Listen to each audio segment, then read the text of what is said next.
I never thought the worst betrayal of my life would come from those who were supposed to love me unconditionally.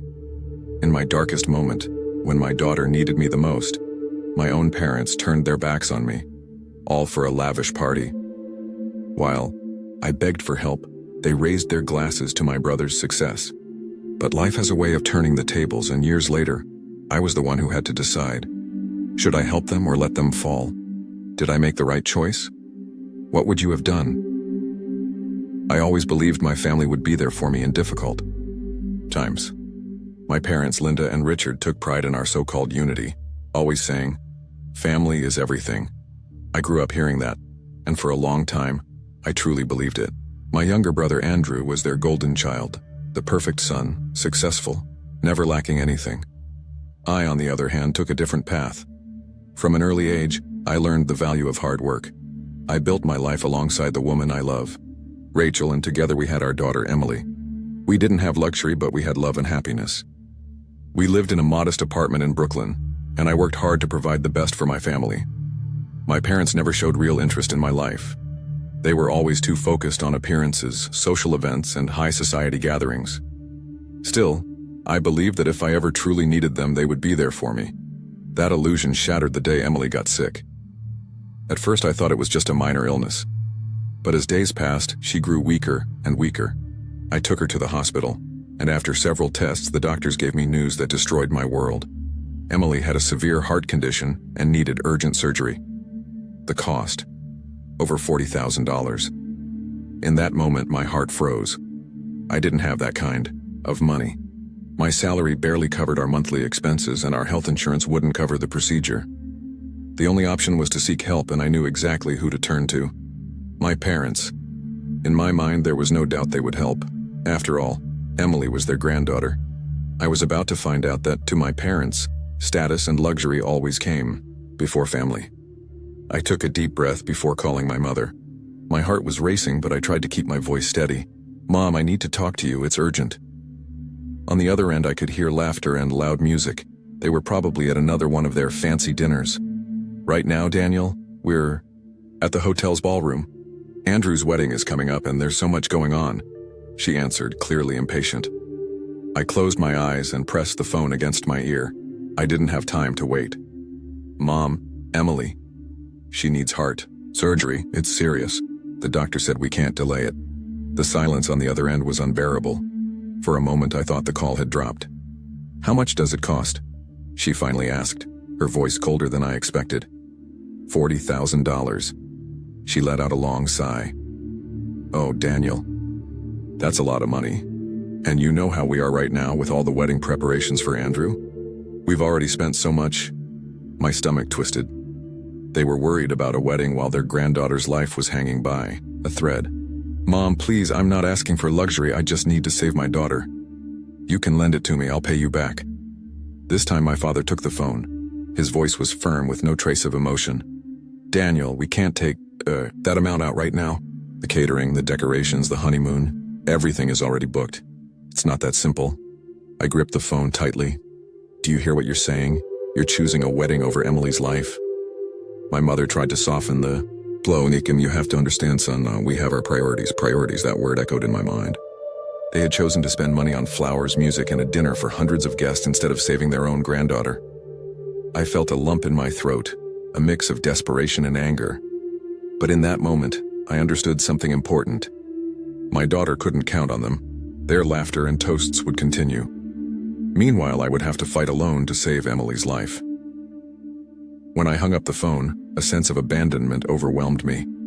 The coldness in my mother's words and the indifference in my father's voice hurt more than any knife. I was there, at rock bottom, with a daughter at risk, and the support I expected from my parents simply didn't exist. They chose to focus on their priorities, parties and luxury. I found myself alone, but at the same time, a strange strength began to rise within me. My wife, Rachel, had been by my side the entire time, but the pain in her eyes showed how broken she was as well. She had trusted my parents too, and now we were completely on our own. Hours passed and I couldn't find a solution. No bank would lend me that much money, and my friends were in financial situations as dire as mine. But I couldn't give up. I couldn't look my daughter in the eyes and tell her I did nothing to save her. Then Michael, my brother-in-law, walked into our house. He saw the desperation in my eyes, and without hesitation said, "Daniel, I know you're going through a very difficult time. I can't offer much, but my wife and I will help." In that moment, his words shocked me. He wasn't wealthy, quite the opposite. He worked as a mechanic, and his wife, Laura, was a teacher at a public school. But their generosity was something I had never expected. They didn't have much money, but they were willing to sell the car they owned, a modest model, but one that meant a lot to them. Michael, with a determined look on his face, said, "We'll do this, Daniel. We won't let Emily suffer because of our lack of resources." Their sacrifice was immense. I tried to refuse, but they were firm. I felt an overwhelming shame in accepting their help, but at the same time, I knew that if I didn't, my daughter might not have another chance. Michael and Laura sold the car and came up with the first $12,000. It wasn't enough, but it was a start. Their gesture made me reflect deeply on what really mattered. Family bonds aren't about wealth. They're about love and being willing to sacrifice something for the ones you love. It was in that moment I realized something essential. Your biological family won't always be your source of support. Sometimes it's friends, in-laws, neighbors, and even simple people who become the real heroes. The following days were an emotional roller coaster. On one side, the hope that Ricardo and Laura's car sale had given us. On the other, the crushing feeling that even with the initial $12,000, we were still far from the total we needed. Emily's surgery was the only option, but time was running out. Rachel and I spent sleepless nights thinking of alternatives. I knew that if we didn't get the rest of the money, there would be no more chances. I was starting to feel the weight of guilt, as if I were failing my daughter. Then one Saturday night, an old college friend called me. Mark.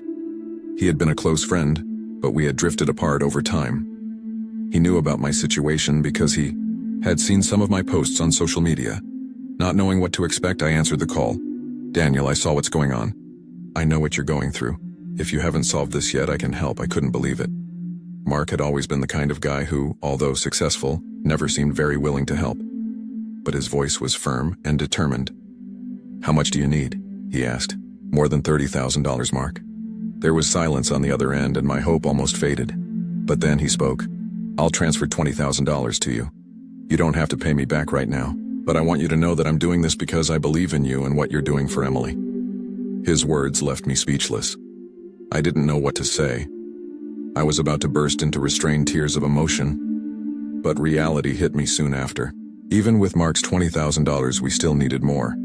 What I didn't expect was that things were about to take an even more unexpected turn. I wasn't sure how to react to his help. On one hand, I was grateful.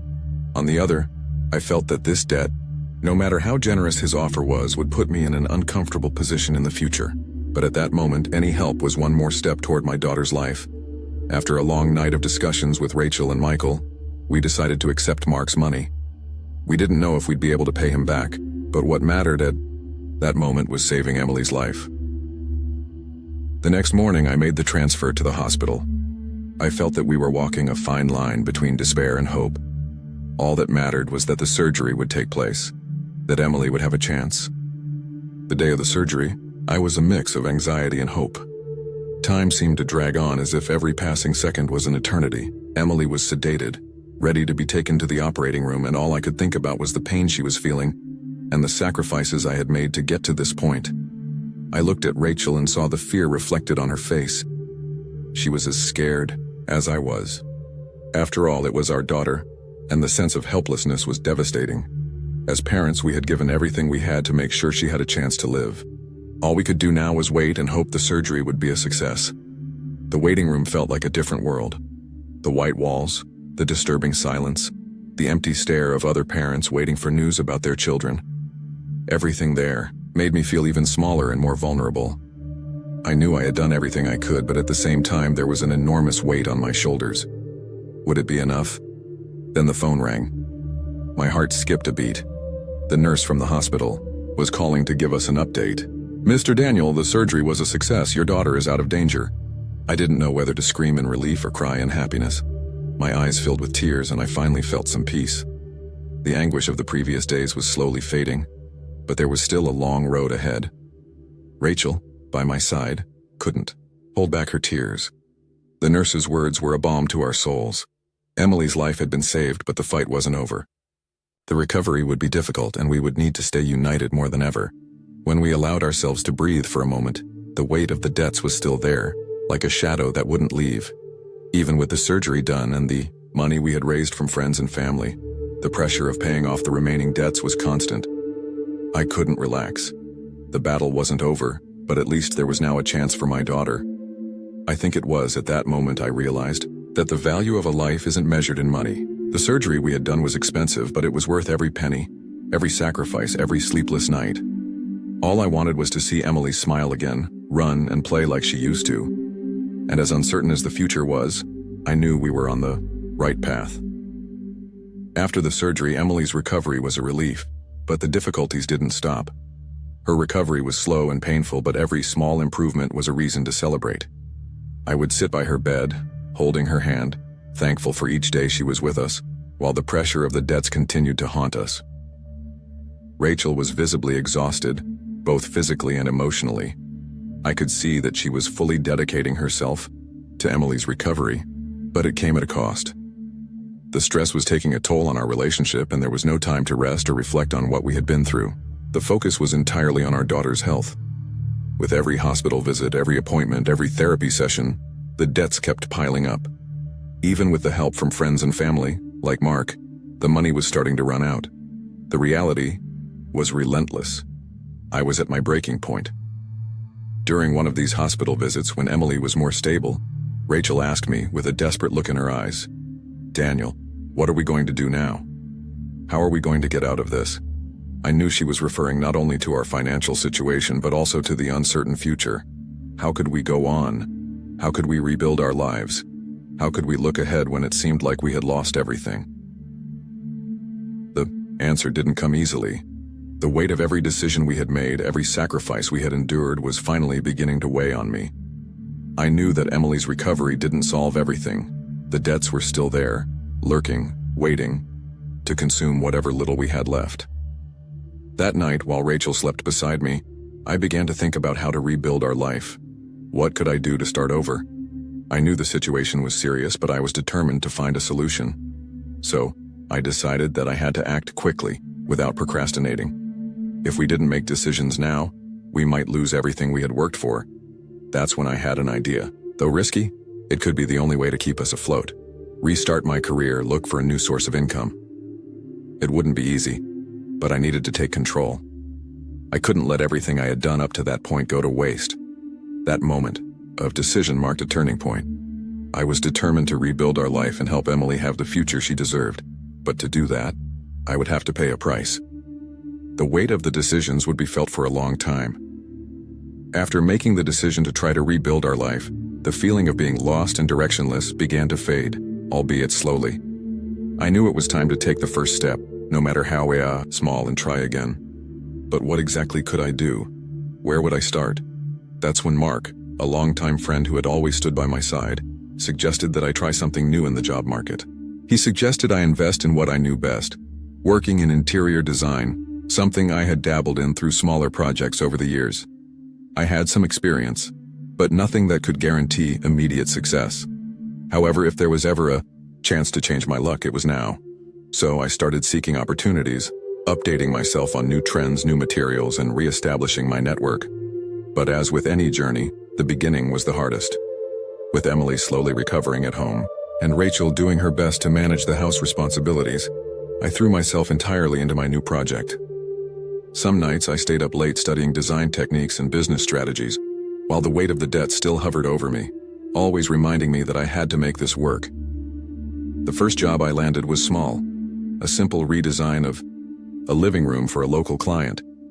Mark introduced me to a store owner who was interested in doing some renovations to her showroom.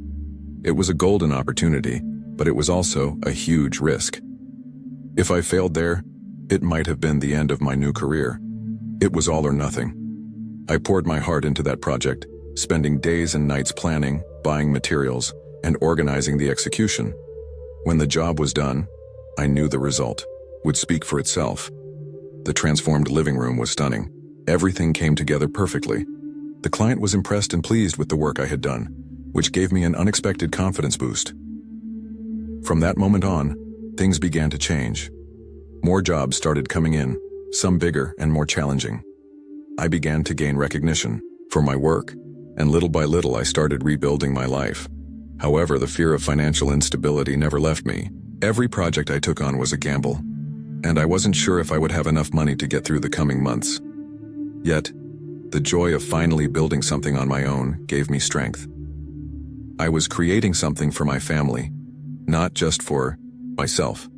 Each project, each satisfied client was a reminder that there was still hope. Rachel and Emily were by my side, and that gave me the courage to move forward. I remember a specific day when I was working on a large project for a luxury apartment, and a client asked me about my life. He wanted to know more about my story.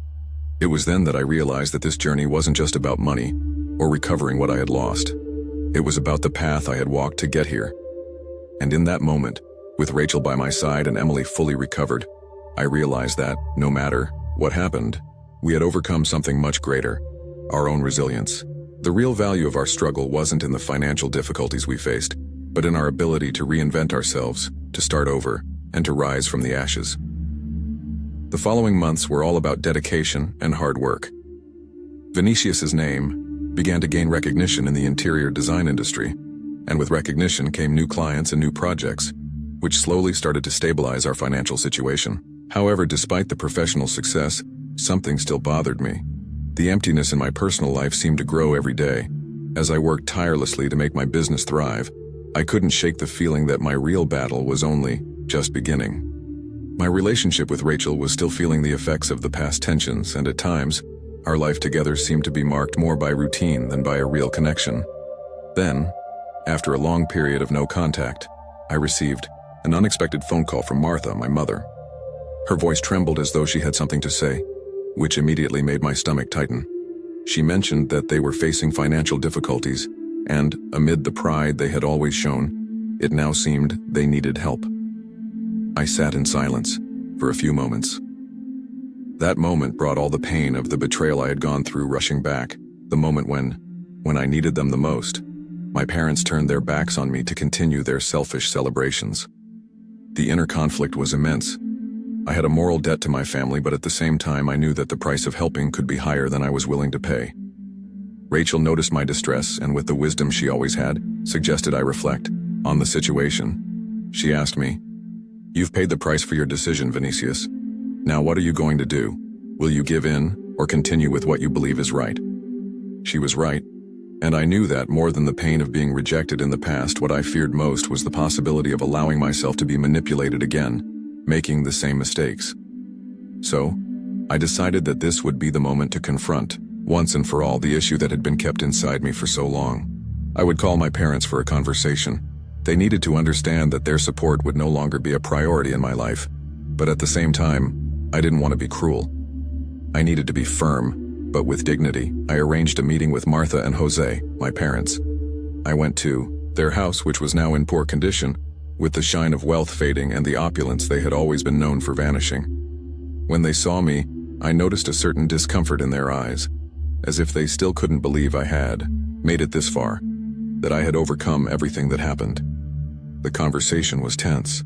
They asked for financial help. Jose tried to appeal to our family history, reminding me of the times they had helped me in the past. I then took a deep breath and said, "I helped you build something. Now, I'm helping my own family grow. What you did was a choice, and my choice is not to make you a priority anymore."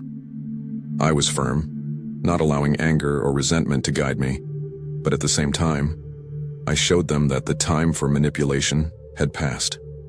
My parents left my life in a way that, in reality, was far more painful than any physical confrontation I had imagined. The feeling of cutting familial ties was heartbreaking, but necessary. After that conversation, I went home with a heavy heart, but relieved.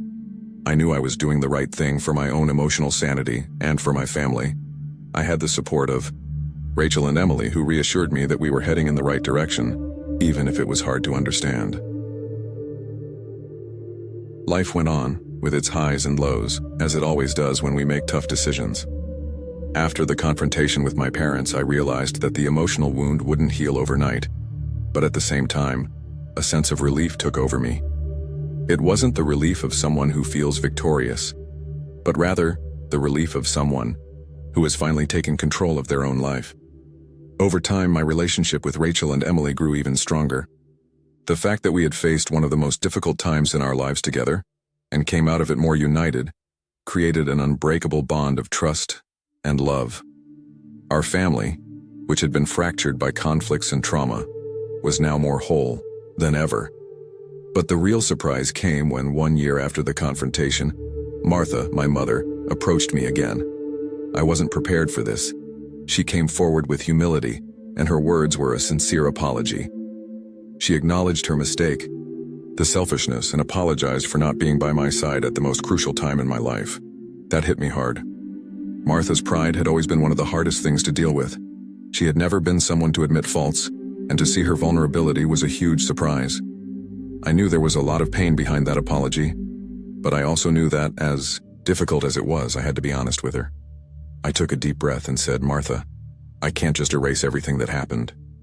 The pain I felt was immense, but I am capable of forgiving. What you need to understand is that nothing will ever be the same again. The trust was broken and rebuilding it will take time, but I am willing to try if you are too." It was an honest conversation, with no concessions but filled with a timid hope that, with time, it might be possible to rebuild what had been lost. After that, we kept in touch, but on a new basis. We were no longer that perfect family seen in photos and on social media. Now we were just a family that had gone through something deep and painful and was trying to move forward. At the same time, I was living a new chapter in my professional life. My design company was thriving, and with that came new opportunities. The interior design industry in Brazil was booming, and I started to be recognized as a leader in the field. With this growth, I was invited to give talks and share my experiences, something I had never imagined would happen. With each new project, I realized I wasn't just transforming spaces, but also transforming my own life. Rachel and I began to think about new dreams, something involving our own house, more space for Emily, and maybe even expanding our family. We were stronger, more connected, and the mistakes of the past began to fade, though always remembered as a lesson. One day, while I was in my office meeting with an important client, Martha called me. She wanted a deeper conversation, something that indicated that this time, there was more than just an apology. When we met, she told me she was very sick and that she wanted our relationship to heal before it was too late. I knew this could be an emotional trap, but at the same time I couldn't help but feel that maybe this was my last chance to truly find peace with her. The truth is, there is no magic formula to fix a broken family. There is no specific point where the pain disappears or where everything returns to normal. Sometimes things just can't go back to how they were. However, what I have learned throughout this process of forgiveness, reconciliation, and rebuilding is that family doesn't need to be perfect to be true. Martha and I tried to rebuild our relationship, although in a different way. I didn't know where this new dynamic would take us, but I knew it was important to give peace a chance. For a long time we kept in touch, but it was distant, yet cordial. Every time we met, it felt like we were trying to recalculate the trajectory of our relationship, slowly, without rushing, with no big expectations but with the will to move forward. Meanwhile, I kept focusing on my work and my new family, Rachel and Emily. What I learned was that the true strength lay in me and the people who were really by my side. Trust doesn't come with a simple apology but with concrete actions. Every moment I spent with Rachel and Emily, away from all the turmoil, reaffirmed the value of what really matters. The love, dedication, and bonds we create with those we truly choose to have by our side. It was at this point that I finally bought the house I had always dreamed of. It wasn't a mansion, but it was a place that represented much more than just a roof. It was a symbol of reconstruction, that despite everything we went through, we were still able to build something new and positive. I wanted to give Emily a home full of love and peace, a place where she could grow away from the hardships we faced. I was also able to help Martha financially as I had promised myself. She was no longer just someone in need of help, but she was also more willing to understand my limitations and what forgiveness truly meant. She didn't ask me to forget, just to accept, and by doing that, she became part of our lives again. But now, there were limits. Forgiveness didn't mean going back to what we were before. It meant respecting what had changed and still finding a way to move forward. In a moment of deep reflection, I remembered everything that had happened. From the request for help that never came from Martha to the day she approached me to apologize, The pain I had felt seemed to finally fade away. Not because the problem had been solved, but because I had learned to live with the scars and to understand that life goes on, with or without others. Today, I look back and see that the true healing is not in perfection, nor in the restoration of a lost past. Healing is in acceptance, in the ability to move forward with those who truly matter, and in the courage to not let the past define our future. Rachel, Emily, and I now move forward together, stronger and more aware that no matter how hard it was, we overcame one of the greatest challenges any family can face. Now, I want to hear from you. What would you do if you were in my shoes? I know this situation isn't easy and everyone handles moments of pain and betrayal differently.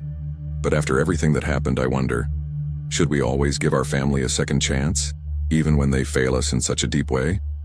I asked myself this question for a long time, and I can tell you, it's not an easy decision. What do you think? Is it possible to rebuild a relationship when the scars run so deep? Or, sometimes, is it better to move on and leave the past behind without looking back? I want to hear your thoughts in the comments. What would you do if you were in my shoes facing such a tough situation?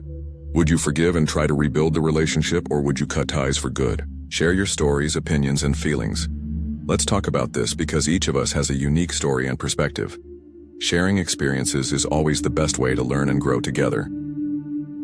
If you enjoyed this story and want to see more videos like this, don't forget to leave a like, subscribe to the channel, and hit the bell so you won't miss anything. Oh, and if you haven't watched the previous video, click here and check it out. I'm sure you'll be surprised. Go ahead, share your thoughts, and let's keep the conversation going.